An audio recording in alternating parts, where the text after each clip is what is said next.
rango de movimiento en ocasiones, si pudiese, lo veo un poquito difícil, pero sí pudiese llegar a pasar los 180 grados. Entonces, por eso te digo, depende mucho de la persona que nos está columpiando.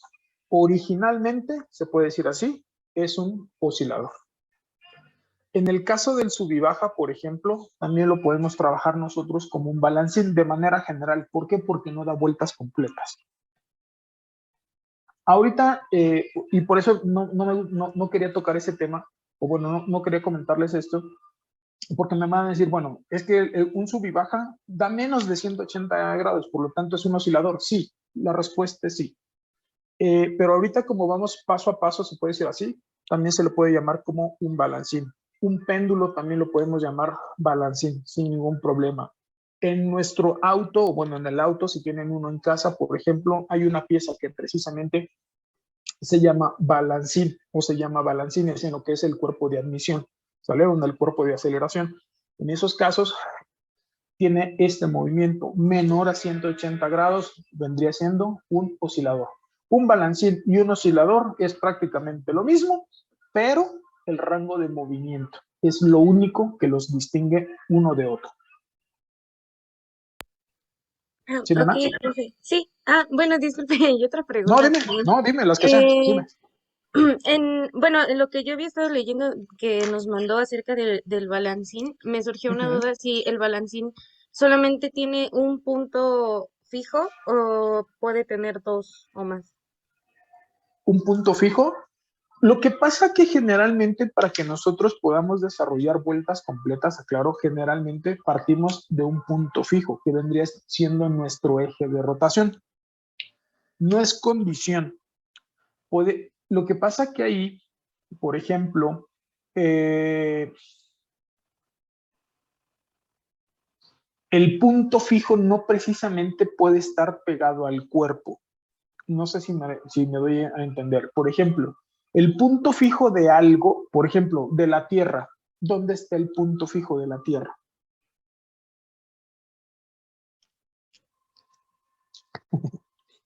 Sería el Sol. ¿Por qué? Porque la Tierra, bueno, nosotros giramos alrededor del Sol, ¿cierto? El punto fijo está fuera del cuerpo.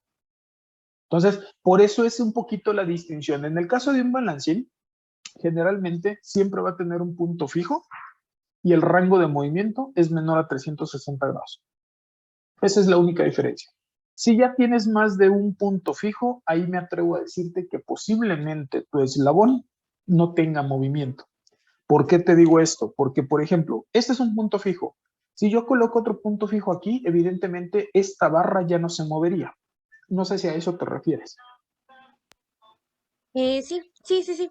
Bueno, es que pensaba, por ejemplo, en lo del columpio, que Ajá. tiene, o sea, las cadenas pues cuelgan de dos puntos que son fijos, Ah, ¿no? ok, ok.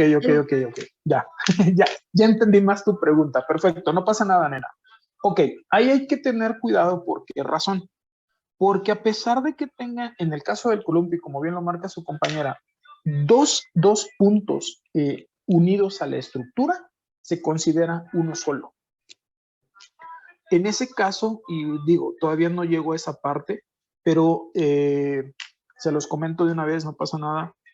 Se dice precisamente o se interpreta que es más fácil derivar movimiento trabajando en ejes paralelos.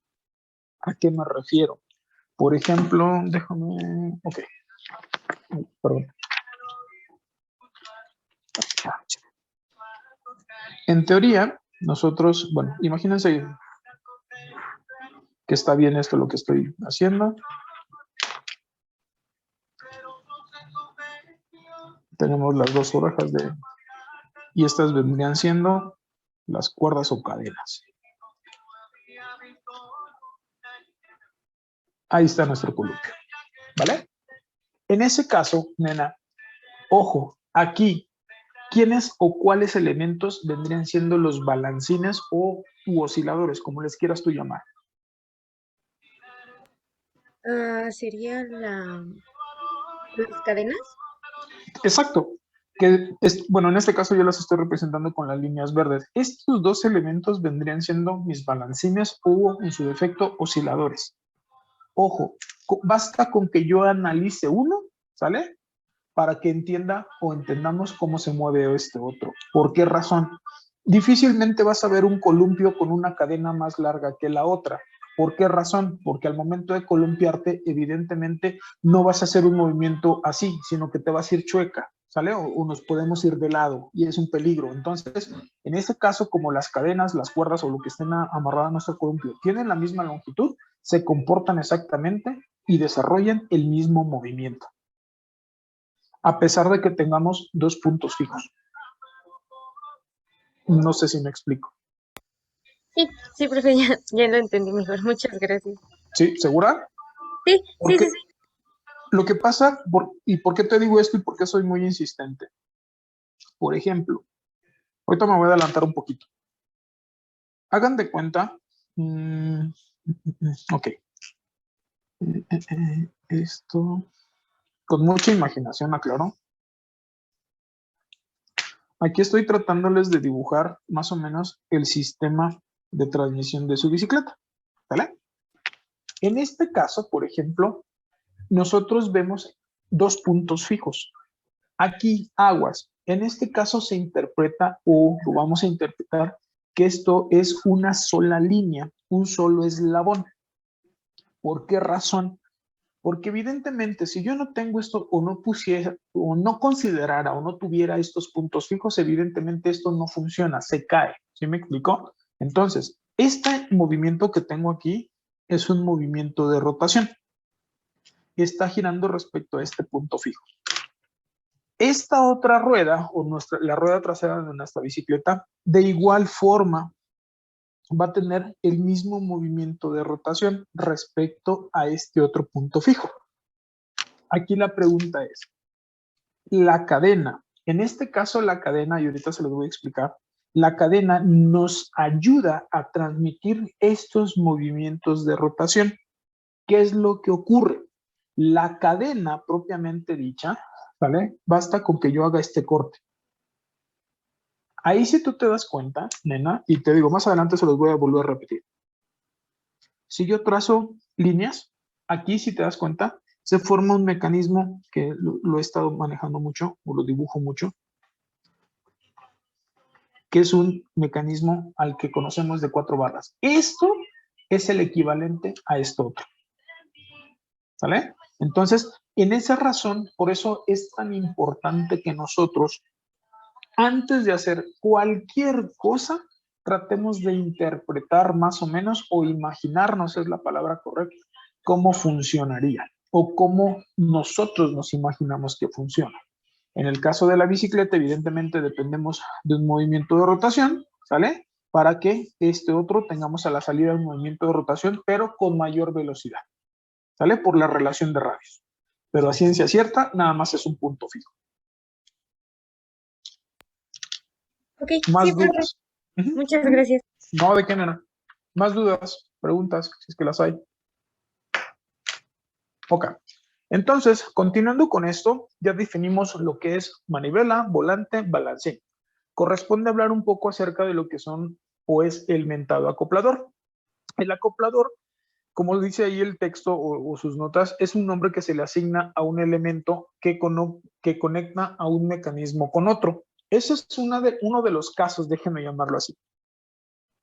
Otro de los casos es cuando un elemento conecta a un elemento con otro. A eso se le conoce o lo vamos a conocer como acoplador. Por ejemplo, en este caso, chicos, chicas, en este caso, ¿vale? Estoy conectando, déjenme llamarlo así, una manivela y un balancín. Para que yo conecte esta manivela y este balancín, necesito utilizar un acoplador.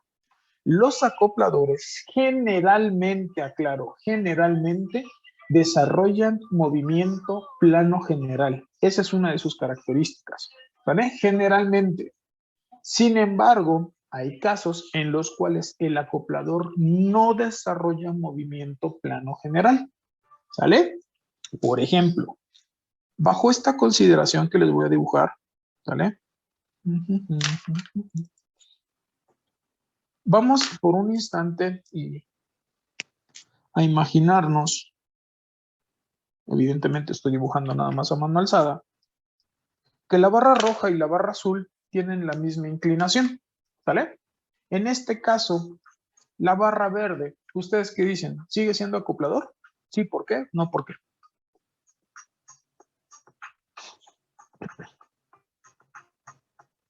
Yo diría que sí, porque sigue uniendo los dos movimientos. Exacto. A pesar de que bajo esta configuración, esta barra verde no desarrolla movimiento plano general, como bien lo comenta su compañero, esto lo estoy considerando como un acoplador. ¿Por qué razón? Porque conecto un elemento con otro, ¿vale? Ojo, no son los únicos casos. Por ejemplo, aquí, este dibujo o este mecanismo, ¿hay acoplador? ¿Y quién sería, chavos, chicas? En lo que les hago un dibujito más.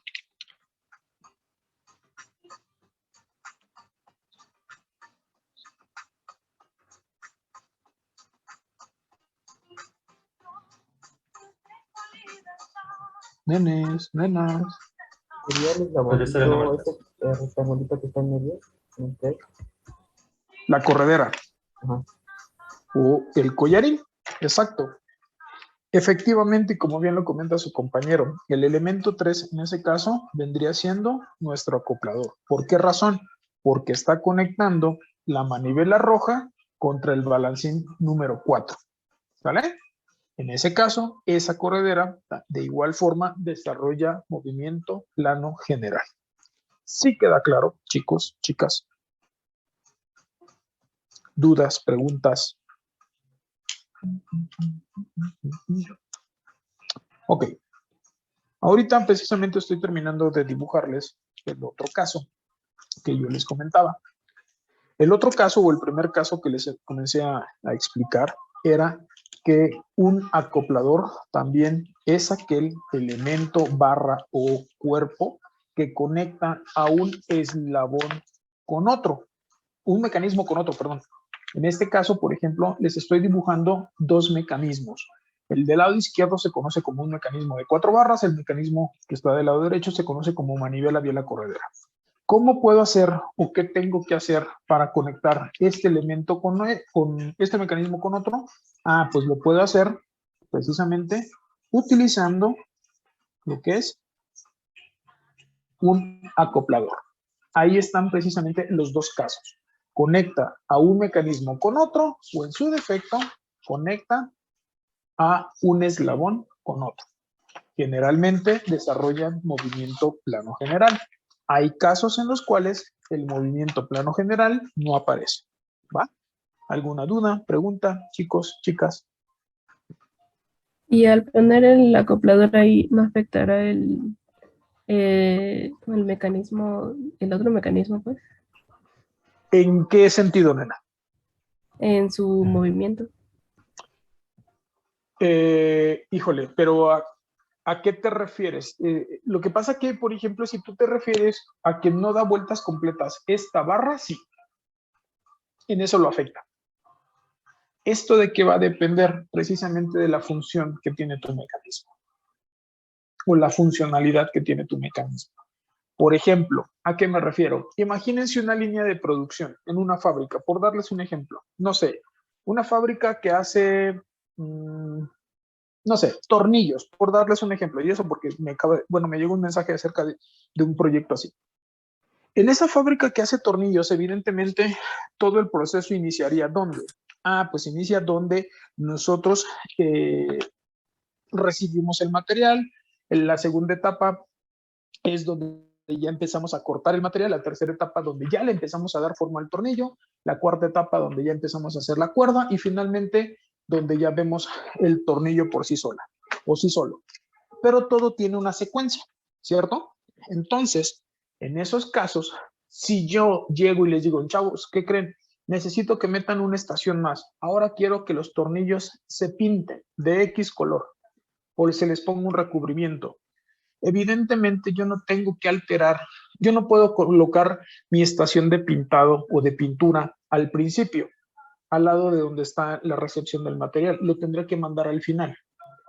Esto con la finalidad de no, ¿cómo se llama?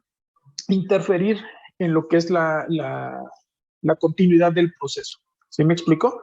Es algo muy parecido en este caso. Si nosotros, por ejemplo, originalmente con este mecanismo yo resuelvo mi problema, pero después me piden un rediseño porque ya se modificó la pieza, ya se modificó el proceso, evidentemente yo tendría que utilizar otro mecanismo. Pero este mecanismo, ¿cómo lo voy a alimentar? Ah, pues puedo tomar el movimiento de mi mecanismo original. Ojo, ¿se altera el movimiento? Sí, sí se altera el movimiento. ¿A qué me refiero? Por ejemplo, si lo analizamos o lo checamos por tipos de movimientos, nena, creo que a eso te refieres. Aquí yo estaría comenzando con una manivela. Después muevo lo que es un acoplador, un balance, ¿vale? Olvídate por un instante o olvídense, chicos, chicas, que no aparece esta barra. Esto originalmente, ojo, digo, originalmente esto sería una manivela, ¿vale? Esto desarrollaría movimiento plano general. Ahorita déjenme ponerle una letra B, no pasa nada, y ahorita van a ver por qué. Y aquí una letra C. Cuando ya aparece este acoplador, chicos, chicas, ¿vale? Esto deja de ser una manivela y se convertiría ya sea en un balancín o en su defecto en un oscilador. ¿Por qué? Porque dependo precisamente del movimiento que le va a transmitir lo que es el acoplador. Eso es en lo que cambia, nena. Pero sí, en efecto, se llega a alterar el movimiento original del mecanismo. Más dudas, preguntas.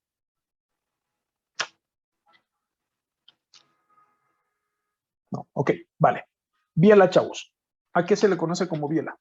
¿O qué es una biela? Los escucho.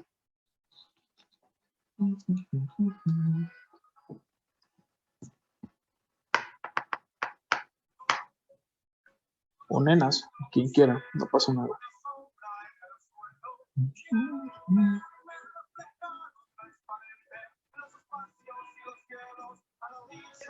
Sería igual, ay,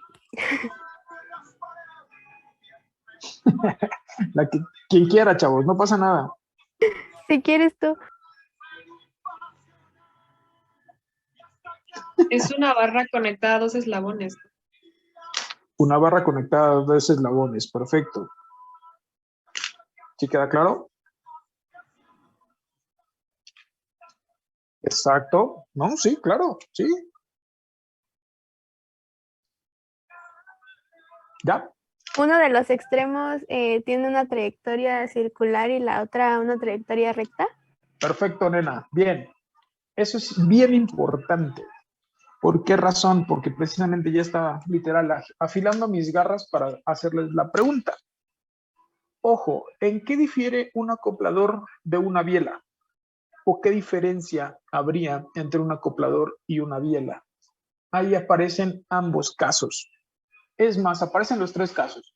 Los dos acopladores, el primer caso conecta un elemento con otro, el segundo caso conecta un mecanismo con otro y el tercer caso, biela. La biela y el acoplador prácticamente es lo mismo. ¿Qué cambia? Como por ahí lo comentaba su compañera, cambian las trayectorias que nosotros vamos a estar uniendo. Por ejemplo, supongan que está bien dibujado lo que estoy haciendo ahí. En un extremo de lo que es mi acoplador, estoy desarrollando un movimiento de rotación o un movimiento de oscilación, como quieran llamarle, pero es una tendencia a rotar. Y en el otro extremo nos describe una línea recta. Siempre que ustedes vean conectada una curva con una recta, el elemento se llama biela. De hecho, si checan sus notas, nos dice que una biela es el nombre genérico que se le da a un acoplador o viceversa, no pasa nada. Pero es en lo único que difiere. ¿Sí queda claro? Sí, profe. Sí, profe. Ok, vale, perfecto. Eslabón fijo, venga, es lo más fácil. Por ahí, por ejemplo, perdón, ahí la compañera que me preguntó acerca de lo del columpio, aquí va a quedar más clarito la duda que me decías. Venga, perdón, Ana, dime.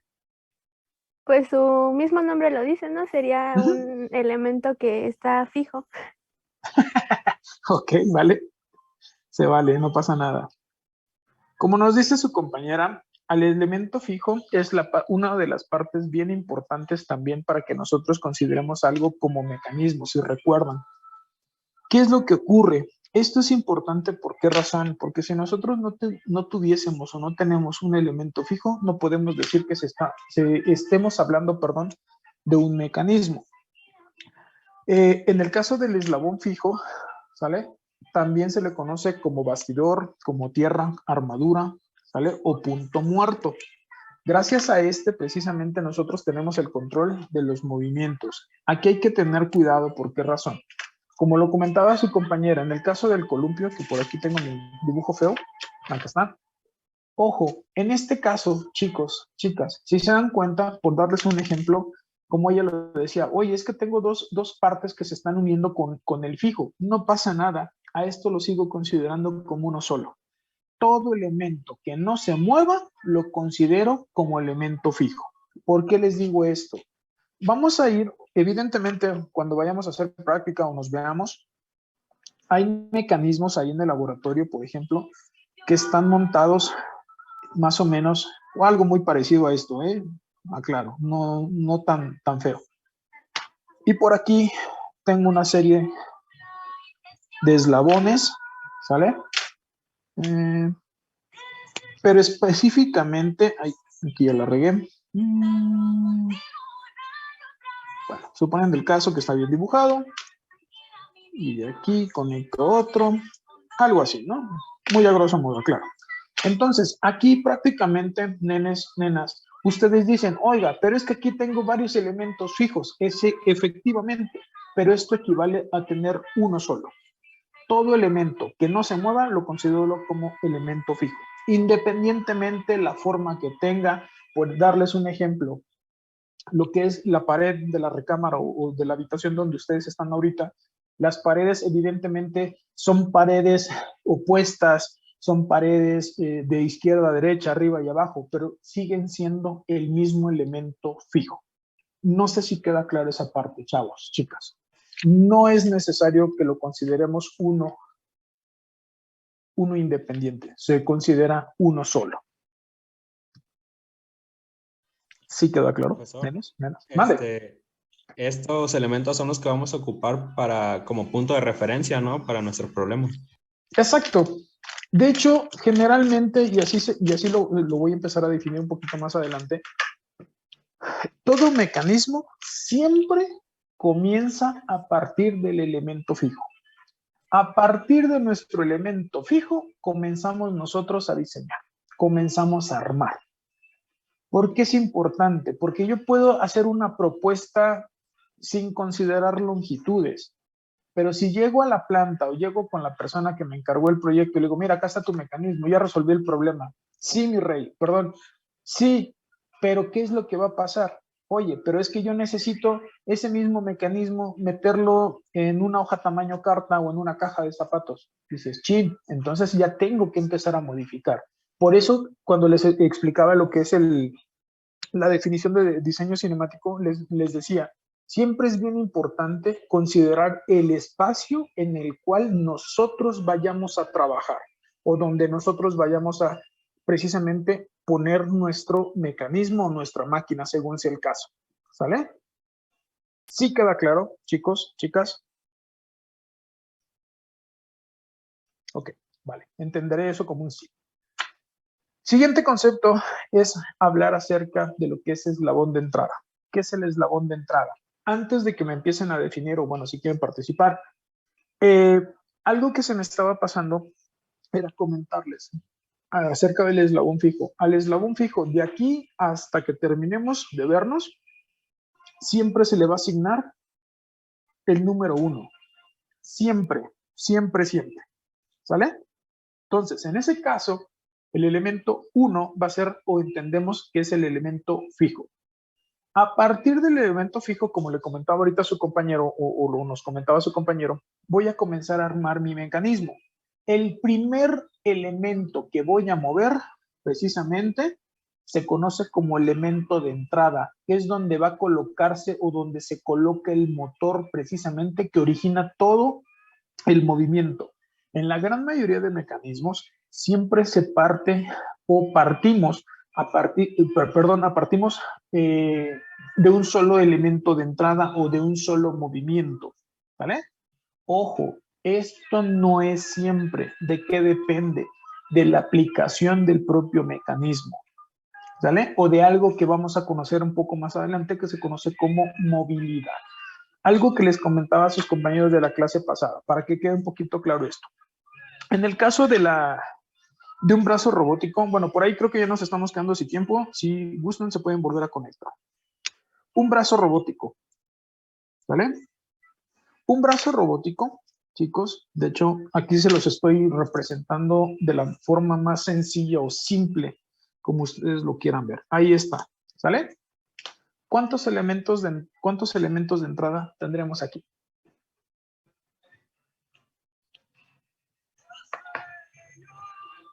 3. ¿Tres? ¿Por qué tres? Bueno, porque en los brazos robóticos tienen motores en cada articulación, ¿no?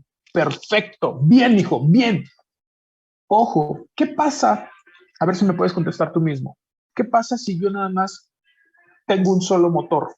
¿Esto funcionaría? No. No. ¿Por qué razón? Porque si yo nada más conecto un motor, evidentemente, pues nada más se va a mover la barra roja. Nada más, déjenme llamarlo así, mi antebrazo va a estar girando. Pero estos dos elementos no tienen movimiento, por lo tanto, no me sirven de nada. ¿Sale? Como bien lo comenta su compañero, y acertadamente, cada uno de los elementos de un brazo robótico vienen siendo los elementos de entrada. Si yo no muevo estos tres elementos dentro de un brazo robótico, evidentemente mi brazo no estaría trabajando de manera adecuada. ¿Sí me explico? Por eso es importante numerar, por eso es importante que nosotros declaremos a partir del fijo quién va a ser mi siguiente elemento o mi elemento de entrada. Ojo, aquí hice una recomendación. Generalmente yo les digo, se les comenta, que numeren conforme se va transmitiendo el movimiento. ¿Por qué? Esto con la finalidad precisamente de que alguien que vea nuestra idea o quien esté interpretando nuestros planos se imagine, ¿vale? ¿Cómo es que se mueve esto? Por ejemplo, aquí yo estoy declarando a este número 2, que es mi elemento de entrada. El número 2 evidentemente le transmite a 3, posteriormente a 4, a 5 y a 6. En este caso, ¿quién es mi elemento de salida, chavos? 6, 6. ¿Por qué 6, nena? porque es el elemento en donde termina el movimiento. Exacto, donde yo ya veo el trabajo reflejado de mi mecanismo, el que me está entregando ya el producto, déjenme llamarlo así, ¿sale? Ojo, en este caso tengo un elemento de salida. No es condición. Podemos, y en la gran mayoría de los casos, hay mecanismos en los cuales tenemos más de un elemento de salida. Por ejemplo, vean qué tan importante es esto. Ahí. Yo ya numeré el fijo. Vean. 2, 3, 4, 5 y 6. Aquí, ¿me pueden indicar quién o quiénes vendrían siendo mis elementos de salida? El 6 y el El 4. 6 y el 4. Exacto. Por eso es bien importante la numeración, chicos. Pero, ¿qué pasaría, nenes, nenas, si el 2 lo cambio por el 6? Estos los cambio de lugar. Este es 2, este sigue siendo 5, ahora este es 6, 3 y 4. ¿Influye en algo? Sí, ¿por qué? No, ¿por qué? No influye, solamente es el nombre que les damos a cada parte. ¿No influye? ¿Seguro? Sí influye, ¿no? En el proceso que va a ir Claro, realizando el trabajo. exacto. Porque aquí, si se dan cuenta,